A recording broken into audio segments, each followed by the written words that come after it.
కార్తీక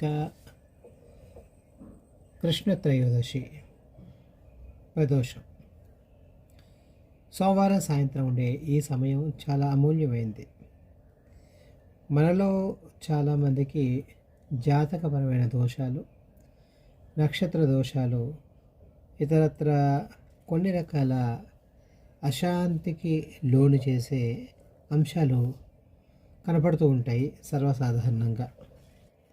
మహర్జాతకులు చాలా అరుదుగా పుడుతూ ఉంటారు. అయితే మన జాతకాన్ని మహాజాతకంగా మార్చుకునే వీలు ఒక్కొక్కసారి కొన్ని పర్వాలు ఇస్తూ ఉంటాయి. అందులో ఒకటి ఇది. రుద్రాధ్యాయంతో మనం చాలామంది అభిషేకం చేస్తూ ఉంటాము. ఆ అభిషేకంలో మనం ఇతర మూర్తులను కూడా, అంటే సద్యోజాతాలైన వరాహ, నారసింహ, హనుమద్ ఇత్యాది రూపాలను కూడా మనం చేర్చుకొని పూజ చేసుకుంటే చాలా బాగుంటుంది అని చెప్పి పెద్దలు చెప్తూ ఉన్నారు.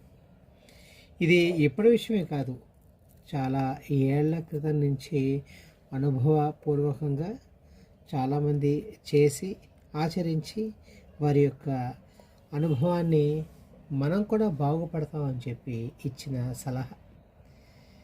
నోరు తిరగదు అనుకునే వాళ్ళు ఇప్పుడు చాలా సౌలభ్యాలు ఉన్నాయి కాబట్టి వింటూ కూడా చేసుకోవచ్చు. దీంతోపాటు సుదర్శన శతకం అని ఒక చక్కటి అనుబంధంగా మనం చేసుకోవచ్చు. సుదర్శన శతకం కూడా మనకి దశమహావిద్యలు ఎలా ఉన్నాయో అలాగా శతమహావిద్యలకి అది ఇంచుమించుగా సరిసాటిగా ఉంటుంది. అంటే ఒక్కొక్క శ్లోకము ఒక్కొక్క విద్యని మనకి ప్రసాదిస్తూ ఉంటుంది. కాబట్టి వీరున్న వాళ్ళందరూ కూడా దాన్ని కూడా చేర్చుకోండి. ఇది ఎప్పటి నుంచి ఎప్పటి వరకు చేయాలి అంటే ఈ రోజు అంతా కూడా చేయొచ్చు. అదేవిధంగా కార్తీక మాసాంతం వరకు కూడా మీరు చేసుకునే అనుష్ఠానంలో, అభిషేకాల్లో ఈ మూర్తులతో పాటు సుదర్శన శతకాన్ని కూడా వినండి. అదేవిధంగా దాన్ని చదవండి, పఠనం చేయండి, మననం చేయండి.